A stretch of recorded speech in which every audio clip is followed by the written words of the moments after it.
Buenas tardes, ingeniero. Mi compañero Mateo Velasco y yo le vamos a presentar el informe de la práctica número 6 correspondiente al día miércoles 12 12 de noviembre. Como primer punto del informe, nos pide implementar en Proteus los tres circuitos de las prácticas y comprobar con el teorema de superposición en corrientes a través de la medición de las corrientes I1, I2 y 3 para cada uno de los casos.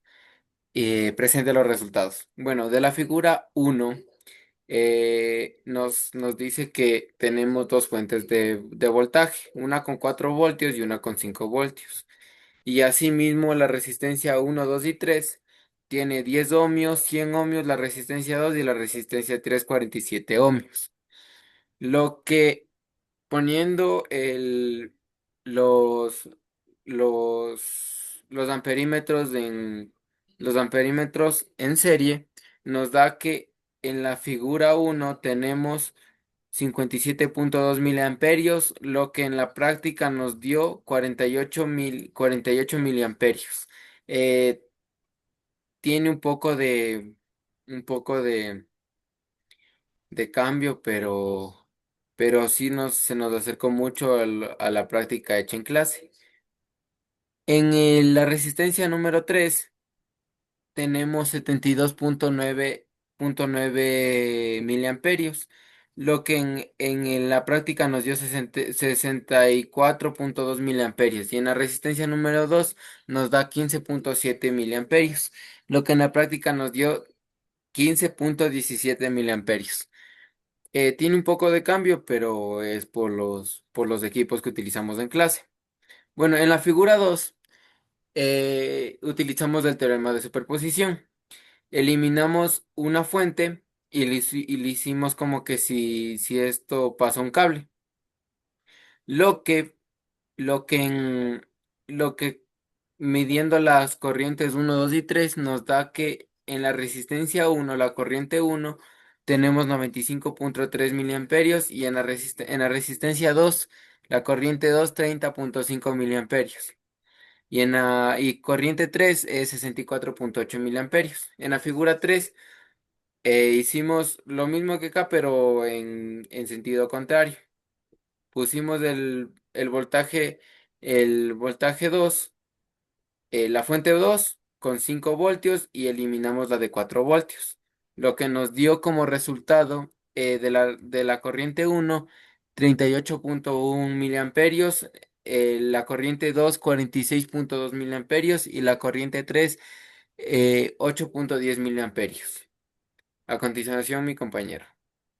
Bueno, como segundo punto nos pide consultar y explicar las aplicaciones del teorema de superposición. Recordemos que el teorema de superposición es uno de los métodos que más se utilizan para analizar circuitos lineales que contienen varias fuentes independientes. Como primera aplicación tenemos el análisis de circuitos con varias fuentes. Cuando un circuito incluye varias fuentes de voltaje o de corriente, ese teorema hace más sencillo el análisis porque nos permite observar el efecto de cada fuente por separado. Esto nos ayuda a entender con mayor claridad cómo se comporta el circuito completo. Como siguiente aplicación tenemos la identificación del aporte de cada fuente. Es una aplicación importante porque permite determinar qué tanto contribuye cada fuente al voltaje o a la corriente del elemento de circuito. Se usa cuando se quiere verificar si alguna fuente está demandando más de lo adecuado, analizar la influencia directa de una fuente específica o para comprobar si una de ellas está generando un comportamiento inusual. Como tercera aplicación tenemos el análisis de señales de corriente continua y corriente alterna en electrónica.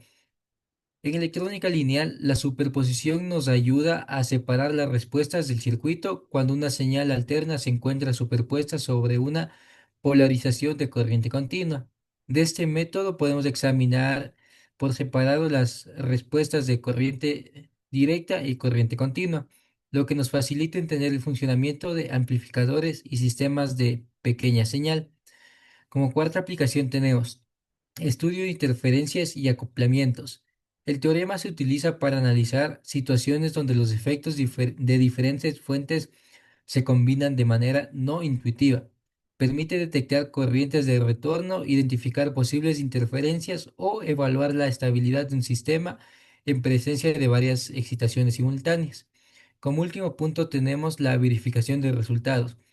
En el entorno académico y en trabajos de laboratorio, la superposición se utiliza como una forma de verificación, la cual nos permite comparar los valores obtenidos mediante métodos como nodos, mallas o simulaciones y ayuda a detectar errores observando por separado la contribución de cada fuente. Eso sería todo. Gracias.